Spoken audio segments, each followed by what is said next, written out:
할렐루야. 하나님의 은혜와 사랑이 드려지는 예배 가운데 충만하기를 간절히 축복합니다.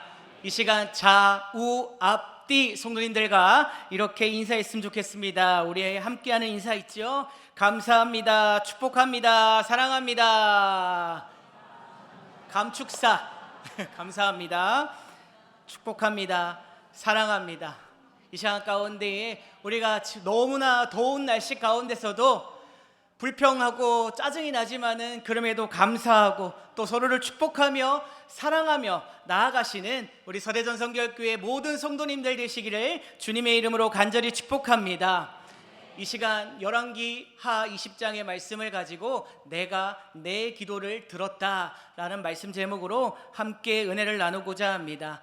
오늘 성경 본문의 주인공은 바로 히스기야 왕입니다. 히스기야 왕은요, 여호와는 강대하게 하심이라는 이름의 뜻을 가졌고요, 남유다 왕국의 13번째 왕이었습니다. 25의 젊은 나이에 이 왕위에 즉위하였고요, 29년간 나라를 통치하였습니다. 이 히스기야 왕이 통치하던 시대에 이 가장 큰 걱정거리가 두 가지가 있었습니다. 첫 번째로는 아수르 제국의 위협이었습니다. 아수르 제국은요, 그야말로 거칠 것이 없는 당대의 초강대국이었습니다. 히스기야가 즉위한 지 7년째 되던 해에 아수르 제국은요, 북이스라엘을 멸망시켰습니다. 그리고 수도인 사마리아 성을 불태웠습니다. 히스기야 당시 아수르 왕의 이름은요, 산헤립이었습니다. 히스기야가 다스린 지 14년째 이 아수르의 대대적인 침공이 일어났습니다. 침공을 한 거죠, 남유다에. 이때 다급해진 히스기야 왕은요, 이 아수르 왕에게 전령을 보내어서 굴욕적인 항복의 뜻을 밝힙니다. 열왕기하 18장 14절 말씀에 보면 이렇게 기록합니다. 내가 범죄하였나이다. 나를 떠나 돌아가소서. 왕이 내게 지우신 것을 내가 당하리이다. 그리고 열왕기하 18장 14절 말씀을 계속해서 살펴보면 히스기야 왕은 이 아수르 왕에게 철수해 줄 것을 제안하고, 아수르 왕은 그 철수 조건으로 돈을 요구합니다. 금은 보화를 요구합니다. 14절 말씀을 계속해서 살펴보면 은 300달란트와 금 30달란트를 정하여 유다 왕 히스기야에게 내게 한지라. 자, 그렇다면 말씀에서 말하는 철수 조건이 무엇입니까? 은 300달란트, 금 30달란트입니다. 엄청난 돈입니다. 엄청난 돈을 아수르 왕은 제시를 하고 있는 거예요. 히스기야 왕은 이 아수르의 요구에 응합니다. 어쩔 수 없이 응합니다. 사람 눈으로 봤을 때 분명히 저 나라가 우리 나라를 침공하면 멸망할 게 뻔히 보여요. 그래서 그 제의에 응합니다. 그리고 그 후에 왕궁의 보물창고를 열었습니다. 자신이 직접 기둥에 입힌 금 도금을 한 것을 다 뜯어서 아수르 제국에 바칩니다. 그러면 아수르 제국이 철수해야 되잖아요. 약속한 거기 때문에, 약속을 했기 때문에 철수를 해야 되는데, 하지만 아수르 군대는 철수하지 않습니다. 철수하지 않고 이 랍사게라고 하는 장군을 앞세워서 계속해서 이 남유다를 포위합니다. 포위한 채로 히스기야와 유다 백성들에게 모욕을 주면서 그들을 계속해서 업심여기고 그들을 향해서 욕을 합니다. 열왕기하 18장 19절에서 21절 말씀에 보면 이렇게 랍사게가 이야기합니다. 세번역으로 번역한 것을 말씀드릴게요. 히스기야에게 전하라. 위대한 왕이신 아시리아의 임금님께서 이렇게 말씀하신다. 내가 무엇을 믿고 이렇게 자신만만하냐? 전쟁을 할 전술도 없고 군사력도 없으면서 입으로만 전쟁을 할 수 있다고 생각하느냐? 내가 지금 누구를 믿고 나에게 반역하느냐? 그리고 23절입니다. 내가 너에게 말 2,000피를 준다고 한들 내가 그 위에 탈 사람을 내놓을 수 있겠느냐? 그리고 27절 말씀에 너희와 함께 자기의 눈 대변을 먹고 자기가 본 소변을 마실 성벽 위에 앉아 있는 저 백성에게도 이 말을 전하라고 나를 보내셨다 라고 이 랍사게 장군은 히스기야 왕과 백성들에게 모욕을 가합니다. 니네가 이제 어떻게 할 수 있느냐? 금은보화 잘 받았다. 그렇지만은 여기에는 나는 떠나지 않을 것이다. 니네가 어떻게 할 거냐? 이제 어떻게 하지 말고 그냥 항복해라. 입으로만 전쟁하지 말고 한번 덤벼봐라. 계속 남유다에게 굴욕적인 메시지를 전하고 있는 것이죠. 이런 참을 수 없는 모욕을 들은 히스기야 왕과 참모들은 옷을 찢고 통곡하였습니다. 너무나도 마음이 아프고 너무나도 억울하지만은 어떻게 보면 그 상황을 어쩔 수 없이 정말 참혹한 그 광경을 지켜볼 수밖에 없는 이들이었습니다. 그래서 옷을 찢고 더욱더 그들은 할 수 있는 방법이 무엇이었습니까? 기도할 수밖에 없었습니다. 기도할 수 있는 방법밖에는 그들이 할 수 있는 것이 없었어요. 당시 활동한 이사야 선지자와 함께 오직 기도만으로 하나님의 뜻을 구하였고 그 기도에 하나님께서 응답해 주셨습니다. 열왕기하 19장 34절 말씀을 다 함께 읽어보도록 하겠습니다. 시작. 내가 나와 나의 종 다윗을 위하여 이 성을 보호하여 구원하리라 하셨나이다 하였더라. 아멘. 자, 여기서 기도하자마자 하나님의 말씀이 임했습니다. 나의 종 다윗을 위하여 이 성을 보호하여 구원하겠다라는 하나님의 메시지입니다. 여호와 하나님의 말씀이 떨어지자마자 그날 밤에 기적이 일어납니다. 이어서 19장 35절 말씀을 다시 한번 다 함께 읽어보도록 하겠습니다. 시작. 이 밤에 여호와의 사자가 나와서 아수르 진영에서 군사 18만 5천 명을 친지라. 아침에 일어나 보니 다 송장이 되었더라. 아멘. 세번역 성경을 35절 말씀을 세번역 번역으로 다시 한번 읽어드릴게요. 그날 밤에 주님의 천사가 나아가서 아시리아의 군의 진영에서 18만 5천 명을 쳐 죽였다. 다음 날 아침이 밝았을 때에 그들은 모두 죽음으로 발견되었다. 할렐루야. 하나님께서 남유다 히스기야와 이사야 또 백성들의 기도를 들으시고 하나님께서 일하심을 볼 수가 있는 것이죠. 그렇습니다. 이렇게 아수르 군대는 도망갔고요. 이 일 이후에 사네립 왕은요 자신이 모시는 신전에서 암살을 당하는 비참한 최후를 맞이하였습니다. 사랑하는 성도 여러분, 하나님을 대적하고 하나님을 모욕하는 자는 반드시 심판을 받게 되어 있다라는 사실을 기억하시기를 간절히 소망합니다. 하나님의 자녀, 백성을 건드리는 그런 악한 세력들은 진실한 믿음의 기도를 통하여서 여러분들의 기도를 통하여서 반드시 승리케 하여 주신다라는 것을 우리가 믿으며 그러한 교훈을 우리가 오늘 말씀을 통해서 얻으며 나아가시는 우리 사랑하는 성도 여러분들 되시기를 주님의 이름으로 간절히 축복합니다. 이처럼 하나님께서는 우리의 기도에 응답하십니다. 할렐루야. 우리의 기도에 응답하시고 도우시사 오늘 말씀에서 히스기야는 승리할 수 있었습니다. 그런데 이제 문제가 해결됐잖아요. 그러면 평안해야 되잖아요. 평안해야 되는데 또 한 가지의 걱정거리가 생겨났습니다. 여러분들이 잘 아시는 히스기야가 죽을 병에 걸렸다라는 것이죠. 히스기야 왕의 두 번째 문제가 무엇입니까? 바로 질병으로 인해 죽음을 눈앞에 두었다라는 것입니다. 죽는다는 것은요 참으로 그보다 더 어려운 문제는 없는 것 같습니다. 제가 장례식장을 사역하면서 많이 다녀봤지만은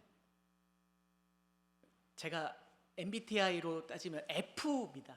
감수성이 좀 풍부해요. 눈물을 안 흘린 장례식장이 없었던 것 같습니다. 그만큼 상대방의 죽음에 대해서 너무나도 슬픕니다. 그렇다면 정말 장례를 맞이한 그 가족들의 슬픔은 얼마나 더 하겠습니까? 그리고 많은 병원들을 다녀봤습니다. 특별히 다닌 병원 중에서 암 환자들이 있는 병원들, 그 병원 병실에 들어가면 참으로 침울합니다. 너무나도 마음이 무거워요. 제가 간 병원 중에서요, 어린아이 같았습니다. 어린아이가 머리를 팍팍 깎고 이제 암에 걸려서 치료를 받고 있는 아이를 봤습니다. 그 아이를 보는데요, 제가 모르게 눈물이 나더라고요. 너무 눈물이 나서 정말 저 아이가 잘 치료하여서 회복됐으면 좋겠다라는 그러한 마음이 들더라는 것이죠. 이처럼 제가 말씀드리는 것은 무엇이냐면, 죽는다는 것보다 더 큰 인생의 문제는 없다라는 거예요. 지금 여러분들의 인생에 문제가 있으시죠. 지금 여러분들의 기도 제목에 또 문제가 있기 때문에 하나님 앞에 기도하며 또 엎드리고 또 부르짖으며 기도하시는 분들도 있을 겁니다. 하지만 죽음보다 더 큰 문제는 없다라는 것이죠. 그것도 히스기야와 같이 낫지 않는 병, 불치병, 그러한 병에 걸려 있으면서 죽음을 기다릴 수밖에 없는 사람들에게는 그 두려움과 그 고통은 감당하기 내기 힘든 어려움일 것입니다.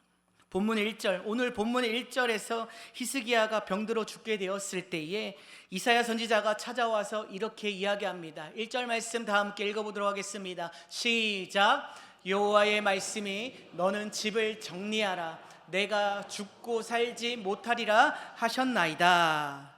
이제 이사야 선지자는 하나님의 뜻을 전달해 준 거예요. 하나님의 뜻이 이렇다라는 것을 전해 준 겁니다. 근데 그 말씀을 들은 히스기야의 입장에서는 청젖병력과도 같은 폭탄 같은 메시지였다라는 것이죠. 당대 최고의 예언자인 이사야가 한 말이니 이것은 나는 죽었구나, 나는 죽음에 대한 판결을 받은 것이나 다름이 없는 사실이었다라는 거예요. 히스기야는 참담하고 이루 말할 수 없는 심적 충격을 받았을 겁니다. 잔병 치레 없이 건강하게 살았던 사람이 요즘 시대로 따지면 암 말기 선고를 받은 거예요. 시한부 삶을 살아가는 사람의 심정을 우리가 어떻게 알 수 있겠습니까? 그저 상상할 뿐이지. 40살, 40살 정도의 젊은 나이에 생을 마감해야 하는 히스기야 왕의 마음을 헤아리기는 쉽지 않을 것 같습니다. 히스기야 왕같이 한 나라의 왕이라고 해도 죽음은 피할 수 없는 현실이라는 거예요. 잘나고 못나고, 잘 배우고 못 배우고, 잘 가지고 못 가지고, 잘 먹고 잘 살고 못 살고, 그러한 문제가 아니라 죽음의 순간에 이르러서는요, 어느 누구도 차별도 분리도 선택의 여지도 없이 동일한 자리에 우리가 서게 된다라는 것입니다. 우리는 특별히 하나님을 믿는 하나님의 백성들입니다. 그렇다면 우리가 천국에 가기 위해서는 우리가 예수 그리스도의 우리에게 전해주신 그 복음을 믿어야 됩니다. 부활하심을 믿어야 됩니다. 그리고 그 믿고 나아가고 하나님 앞에 섰을 때에 우리가 잘 살고 못 살고가 아니라 그 앞에서는 동일한 위치에서 우리가 서게 된다라는 것입니다. 히스기야는 하나님 앞에서 온전하고 믿음이 특별한 왕이었지만은 죽음에 대해서는 준비가 되어 있지 않았습니다. 어쩌면 인간이 가진 가장 기본적인 본능으로 난 이대로 죽을 수 없다, 난 이대로 죽을 수 없다라는 강한 생존 욕구가 발동했던 것 같습니다. 그가 죽는다는 예언을 듣고 즉시 한 행동이 무엇입니까? 여러분들은 어떻게 하시겠습니까? 여러분들 이제 며칠 뒤면 죽을 거예요, 하나님 나라에 가실 겁니다 라고 하신다면, 그런 말을 듣는다고 하신다면 여러분들은 무엇을 하시겠습니까? 그동안 해보지 못했던 여행을 하실 겁니까? 그동안 해보지 못한 돈을 써보지 못했으니까 내가 이 돈은 다 쓰고 가야지. 그리고 내 자녀들에게 어떻게든 내가 효를 받으려고 애써 자녀들에게 찾아가 나 이제 죽으니까 나에게 잘해라고 말씀하실 겁니까? 우리는 이처럼 죽는다는 얘기를 들으면 아마도 이런저런 생각이 많을 것 같아요. 그런데 히스기야 왕이 죽는다는 얘기를 들었을 때의 한 행동이 무엇이냐면 바로 2절 3절 말씀에 자세하게 기록되어 있습니다. 2절 3절 말씀을 함께 다 함께 읽어보도록 하겠습니다. 시작. 히스기야가 낯을 벽으로 향하고 여호와께 기도하여 이르되 여호와여 구하오니 내가 진실과 전심으로 주 앞에 행하며 주께서 보시기에 선하게 행한 것을 기억하옵소서 하고 히스기야가 심히 통곡하더라. 아멘. 이 기도는 히스기야 자신이 무엇을 했으니 당연히 그에 상응하는 조치를 해달라고 하는 요구가 아닙니다. 기억하옵소서, 하나님 기억하옵소서라고 기도했을 때에 원망하거나 살려달라고 떼쓰는 그러한 모습을 볼 수가 없습니다. 이 기도 내용은 히스기야가 보인 특별한 행동 두 가지를 보면서 그 히스기야가 한 행동을 볼 수가 있다는 것이죠. 첫 번째로요, 낯을 벽으로 향하는 기도한 행동입니다. 낯이라는 단어는 얼굴입니다. 얼굴을 뜻하는 히브리어는 단순한 신체의 한 부위만을 뜻하는 것이 아니라 그 사람의 생활 방식, 나아가서는 인격을 의미합니다. 히스기야가 낯을 벽으로 향하여 선 행동은 세상을 등지고 오직 여호와, 하나님 여호와만 한 분만 바라보겠다고 하는 의미를 가지고 있습니다. 히스기야는 매사에 중요한 일이 있을 때마다 참모들에게 물어보지 않고 즉시 하나님과 1대1로 기도하고 그 문제를 해결해 나가는 모습을 볼 수가 있습니다. 아수르와의 전쟁도 이와 동일합니다. 여러분들, 하나님 앞에 기도하며 나아간다라는 것, 하나님 앞에 기도한다는 것, 어쩌면 아무것도 아닌 것 같아도 하나님께서는 간절한 우리의 기도를 들어주신다라는 사실을 믿으시기를 간절히 소망합니다. 여러분, 어떻게 기도하십니까? 새벽 예배 나와서, 금요 성령 기도회에 나와서 어떻게 기도하십니까? 무엇을 위해서 기도하십니까? 간곡히 바라옵기는 간절히 여러분들의 문제를 내어놓고 주님 앞에 맡기며 기도하며 부르짖으며 나아가시는 사랑하는 성도 여러분들 되시기를 간절히 소망합니다. 히스기야가 낯을 벽으로 향하였듯이 여러분들도 세상을 등지고 하나님만 바라보며 기도하며 온전히 나아가시는 사랑하는 성도 여러분들 되시기를 주님의 이름으로 간절히 축복합니다. 두 번째는요, 심히 통곡하였더라 라고 하는 장면입니다. 통곡했다라는 말은요, 새 번역에서는 한참 동안 흐느껴 울었다 라고 표현합니다. 또 우리말 성경에서는요, 매우 슬프게 울었다 라고 표현하고 있습니다. 죽음을 앞두고 있습니다. 눈물이 나지 않으면 이상하겠죠. 아마도 너무 큰 충격을 받아서 눈물이 나지 않을 수도 있습니다. 하지만은 내가 죽음을 앞두고 있는데 저도 상상을 해봤거든요. 눈물이 날 것 같아요. 저는요, 저희 부모님이 돌아가셔도 아까도 말씀드렸지만 그 누가 돌아가신다고 한들 눈물이 날 것 같습니다. 이처럼 눈물이 나오지 않으면 이상한 거예요. 저는 이 통곡의 의미가 자신에게 닥친 슬픔의 표현에 앞서 하나님이 정하신 운명을 순순히 받아들이겠다라는 순종의 눈물로 생각합니다. 또한 자신의 안위보다 아수르의 위협을 힘겹게 맞서고 있는 이 나라, 이 남유다 나라를 위해서 힘든 삶을 살고 있는 백성들을 위한, 그 백성들을 위해 흘린 눈물이라고 생각합니다. 6절 말씀을 살펴보면요, 이렇게 말씀하고 있습니다. 15년을 이제 히스기야가 더 생명을 부여받았어요. 6절 말씀에 15년을 더할 것이 15년을 이제 생명을 부여받았는데 이 부여받은 이유가 무엇이냐라는 것을 6절 말씀에 이어서 나타내고 있는데 말씀하고 있는데요. 6절 말씀에 보면요. 내가 내 날에 15년을 더할 것이며 내가 너와 이 성을 아수르 왕의 손에서 구원하고 내가 나를 위하고 또 내 종 다윗을 위함으로 이 성을 보호하리라 하셨더라. 이 말은 제가 말씀을 보면서 히스기야가 자신의 안보만을 위해서 기도한 것이 아니라 죽음을 앞두고 있는 이 히스기야가 자신의 안보뿐만 아니라 나라를 위해서도 기도하였다라는 것을 알 수가 있다라는 것 같습니다. 병이 들었습니다. 죽음을 앞두고 있는데 나라를 위해서, 어쩌면 지금 현재로 따지면 이 교회를 위해서, 내 가족을 위하여서, 이 나라를 위해서 기도한 것이죠. 사랑하는 성도 여러분, 더욱더 제가 말씀드리고 싶은 것은 무엇이냐면 오직 모든 것을 하나님께 맡기고 기도하며 나아가시기를 간절히 소망합니다.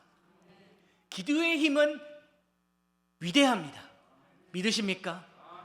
기도의 힘은 대단합니다. 그렇기 때문에 기도하면서 하나님 앞에 모든 것을 맡기고 하나님만 바라보시고 그 십자가의 길이 어렵고 힘들지라도 그 길을 따라 나아가시는 사랑하는 성도 여러분들 되시기를 간절히 축복합니다. 한 집사님을 소개하고 말씀을 마치고자 합니다. 이 집사님은 고려대학교 전기전자전파공학부, 까도 어렵습니다. 학부를 나와서 최우수 4년 전액 장학생을 졸업하며 연구원으로 평범한 일상을 살아가던 중에 소연이라는 예쁜 딸을 얻었습니다. 이때 나이 37이었습니다. 그런데 딸이 태어나고 얼마 지나지 않아 이 집사님에게 어떤 병이 찾아왔냐면요, 대장암 4기 진단을 받습니다. 이 절망적인 소식을 정신을 차릴 틈도 없이 어머니가 충격으로 갑작스럽게 세상을 떠났습니다. 연이어 거짓말처럼 아내 집사님에게도 혈액암 4기 진단이 내려집니다. 그야말로 비현실적이고 상상도 할 수 없는 욥과 같은 고난을 마주하게 되면서 이러한 고백을 했습니다. 하나님, 저희 가정 이러다 다 죽게 생겼습니다. 주님, 살려주세요. 어디서 많이 들어본 대사 아닙니까? 점점 조여오는 고통 속에서 집사님은 불평하고 좌절하는 것 대신 그 속에서 희망과 웃음, 믿음을 가지고 앞으로 나아갔습니다. 내가 대장암 4기여도 아내가 혈액암 4기여도 그럼에도 불구하고 하나님만 바라보며 믿음으로 이겨내려고 애를 썼습니다.